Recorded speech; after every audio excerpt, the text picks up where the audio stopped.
The story starts slightly before 1994 and how we actually come about establishing the charity.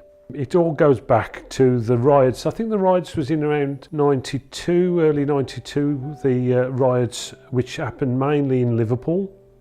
And at that time the Conservative Party was in power. Somebody called Michael Essertine was the environmental minister working for Maggie Thatcher. And he was asked to sort out these riots and see what was there, and there was a big public inquiry about the riots. Subsequently, what came about was that the lack of investment in urban areas, and there'd been a long decline in heavy industry, and areas similar to Liverpool, like the Black Country, had suffered from that industrial decay. His idea was to regenerate those areas using central government money. But he also wanted local areas put some money in themselves, both local public authorities, that time health authorities, which are now primary care trusts, and also private business. So he really was the first person who started to look at how we could start bringing a cocktail of money together, and also putting plans together for that regeneration. And at that time, the health service was very much a sickness service. So it wasn't really about promoting health. It was more about, trying to fix you when you were sick. So the health authority felt at that time they wanted to be more health promotion, coupled with this idea of having a charity to promote health. Then I was working in the area, I've worked in voluntary organisations all my life, and they said, I know Malcom Bailey works in community development, and that's what they wanted, and they asked me to form the charity and found the charity. I became involved with Murray Hall in 2013. And a friend of mine who went to a different church from me, he felt that we should set up a food bank in Tipton because the need was quite great. This was post the financial crisis, and things were getting quite bad for some people. And we set up a food bank, and what happened was that Murray Hall acted as our umbrella organisation, so that they took over the procedures, and they gave us a sort of structure in which to work. And then we, within 15 months, gained our own charitable status. So the food bank is now an autonomous organisation, but we still have links with Murray Hall being our founder body, so to speak. I suppose I first came in contact with Murray Hall before I started as an employee. I was doing my first degree in early years education, and they were advertising for someone to carry out a piece of work that was a task and finish piece of work, so a 6-month piece of work on early years. So I applied for that and was successful, and I did that piece of work and ended it. And then I was asked to do another piece of work, but this time it was with older people. And at the time, because I was working with early years, I didn't know whether I wanted to do the older people work, but I did it because it was still in the care sector. And I quite enjoyed working with older people as well as workers, so it kind of gave me a range for a different age group to work with. And I liked Murray Hall because of its values of working with the community, because working with the community, supporting individuals, helping them to have the best start. I have passion for working with the community, working with people and seeing the difference that it makes by involving them in different projects, especially those on the margins of society. So we started from a desk in a church hall, St Luke's it was then, and we set about setting up the charity, setting the constitution, what we was about, health and well-being, making more people involved in their health, making the decisions which affect their health. And the idea was using community development to do that, as opposed to telling people, well, you need to do this, you need to do that. It's people recognising what they needed, what they want, and getting them to come up with their solutions. So it's about how do we then support people in the community development approach, so asset-based approach is a term that's being used. So how do you help people to build on what they've already got that's positive? So looking at their lives as a glass half full rather than a glass half empty. So how do you build on the assets that they already have? And when you talk to individuals, you'd be amazed. I think one of the things that I've been amazed is actually when you talk to individuals, they bring an awful lot to the table. That's not always recognised for the value that they have. So it's about the approach. So what makes Murray Hall different is it's not just what we do, it's how we do it. Manjula does that much work. You would not imagine how much work she does. Oh gosh, she goes in the community, she goes to the homes, she visits you day after day, gives you strength, you know, and you can speak to her and she just listens. She's like an angel. She comes to your home, Manjula does, and she's like an angel walking through the door because she brings help, and it's help you need, and it's good help. It isn't, they don't walk away, they hang on to, they look after you until the end, and I mean the end, you know, and they never leave you. Years ago when we were funded by Macmillan, the Bridges Support Service was funded by Macmillan Cancer Support, we were approached by their community development worker who offered us the opportunity to get some corporate support from them. And what happened was we had an elderly couple that we'd arranged for an internal lift to go from the ground floor into the bedroom, which obviously, due to his illness, helped him to sort of go to bed at night and different things. But obviously what happened was the whole of their house was then kind of wrecked in a decorating sense.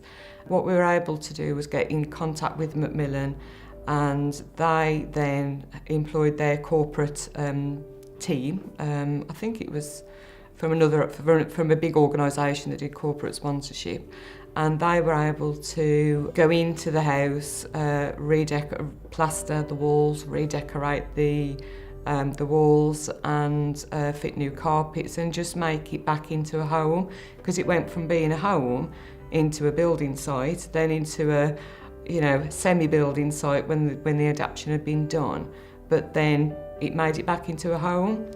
And the gentleman, he was chuffed with his lift going up and down, but I think for him, his wife was very house proud, and I think the addition of the lift was kind of a mixed blessing for her. So having that corporate support that went in for them, it was really quite special. I would say that Murray Hall, it has 3 C's predominantly that they involve themselves in. One is care, the other one is compassion, and the other one is definitely community. You can't be an organisation like Murray Hall without having care and compassion. And if we break the word compassion down, then com is with, and passion. It doesn't mean that sort of thing, that someone's passionately in love. Actually, the old word passion meant suffering. So basically, compassion and caring is where the organisation comes alongside and can actually feel how other people are feeling. And by doing that, they can then actually offer solutions to problems that exist.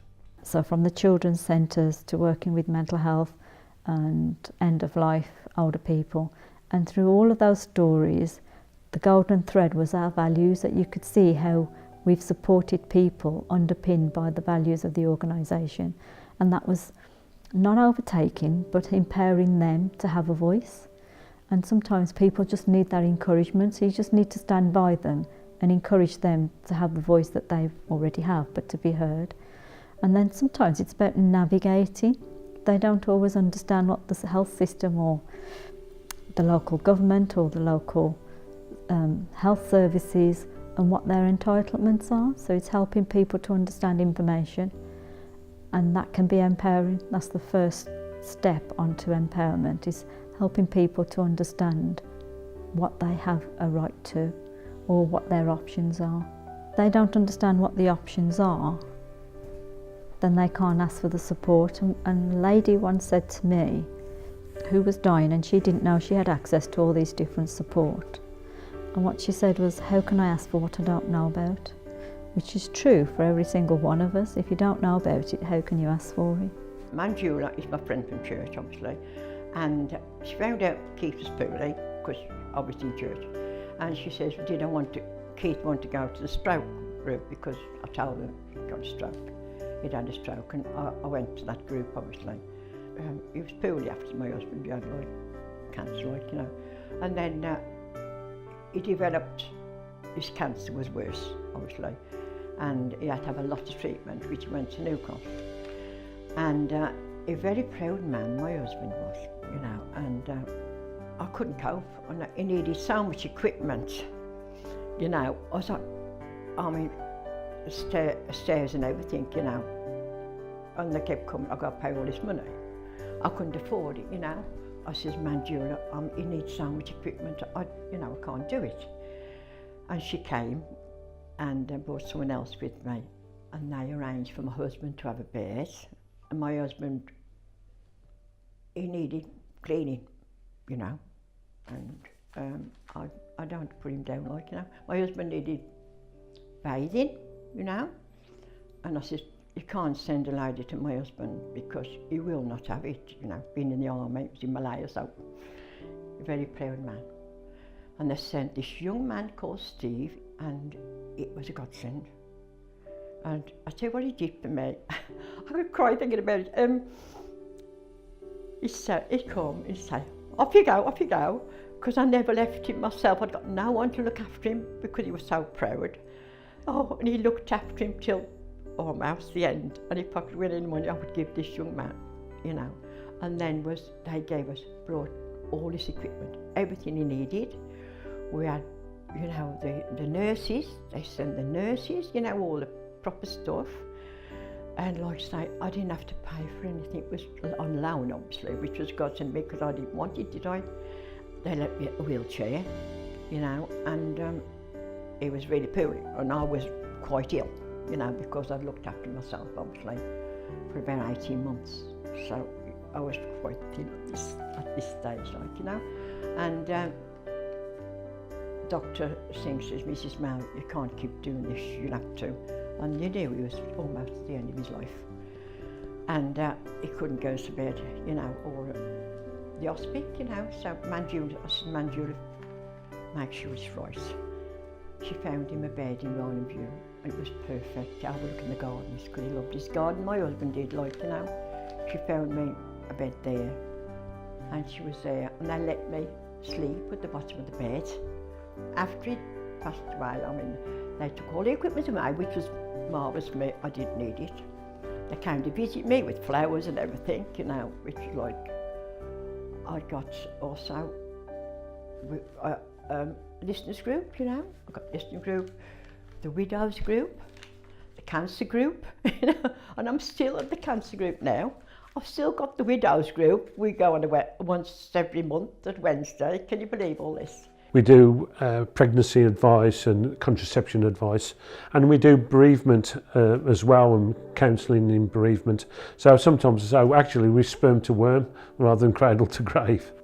So we do everything. We run children's centres, and we run bridges which support people in their last months of their life. So we do spans everybody's complete life. So we've been doing that for a number of years, and we've actually grown from that little desk in a church to one time with 130 employees, over 100 volunteers, turning over £6 million. And that's one of the things that all these regeneration money wanted. They said, oh, you must have a sustainability project, that once the government money finishes, that you must have a way of actually keep your organisation and running. As the recession hit in 2007, we felt public services are increasing, being diminished, and if anything, the charities probably needed more now than ever before, because far more need are out there, needs bigger than ever before. There's less money than ever before, and there's less government money. So really, charities like Murray Hall are really needed, and it's people coming together and not going to be reliant on government money. So things have changed over those 25 years, and now the charities is needed more than ever to come up with innovative ways of how they can deliver services, what's needed in the community. If I spoke to a person in the street, they wouldn't even know what Murray Hall was doing. But Murray Hall is an organisation that is more like an organism rather than an organisation. Does that make sense? Murray Hall is not an organisation where we're looking at the balance sheet and the profit and loss account, so we're looking for a standard procedure that whereby we can replicate it 1,000 times and get 1,000 times more per unit. We're looking at the real needs of the community. We're a community anchor organisation, and that means that we've got a presence in the community physically, and the services and individuals as well out there, so supporting people. But we have different buildings that we manage, this being one of them. We have 2 other children's centres and another community centre as well. So we have a presence across Sandwell and Birmingham, and actually across the Black Country as well, some of the support that we provide. It was only when I became involved with the food bank, setting up the food bank and then operating within the Board of Trustees, that I fully understood exactly what Murray Hall did and the impact that it has in the community. You know, sometimes, you know, even though people don't realise it, some of the things that are happening in the community for the benefit of the people, they wouldn't realise it until it wasn't there. Does that make sense? So they don't understand that its source is here. They just understand that there is a benefit that they can enjoy, and which will transform their lives. We did a conference some years ago now. It was in the public, what's the art centre at the time, and it was probably one of the first conferences that ever took place in the public. So it was in June. It was a really wet June, Friday, and we put on a conference, a compassionate community conference, and we had an international speaker, and it was really vibrant. The place itself was a vibrant colours, but the energy that we produced at the end of that day was just amazing, given that the subject matter was end of life, and every single person that left was enthused about the concept of compassionate communities. And that was just really, really a brilliant day, just because of the energy that we produced. There was about 100 people who attended, all of them from the public to service users to volunteers to professionals from health and social care. So real mix. And the day consisted of not just speakers, but we commissioned a poetry. So somebody recited the poem, and we commissioned one, but she did 2, so that was amazing. Then we had a storyteller. Then we had a premiere showing of a film of an end of life by Rosetta Life. And one of the comments was they've never been to a conference so invigorating. And you know, when the subject was death, dying and loss, I thought that was quite a neat trick that we pulled off. So that sticks out as a really positive, memorable day for me. The ethos centres around care, it centres around compassion, and it centres around having roots in the community. Without those 3, we can't do that. There are some organisations that just simply look at the community and they just simply replicate their services, but we actually tailor what we can see to the needs of a particular person or an organisation or whatever. I think just for the amount of people that we've supported, but I think for the way that people have been supported as well. I think just to be remembered for kind of meeting people's needs at a time when they really need some kind of support. And I think, you know, as I said, funding is a challenge and fundraising is a challenge. But, you know, I'd like to think that Murray Hall will still be here in 25 more years. I probably won't be, I'll be retired. But, you know, it would be nice to think that, you know, moving forward it could still be here in 10, 15, 20 years' time. Murray Hall's been here for a really long time, and we plan to be here for the future, to make sure that we're here to support the community who support us as well.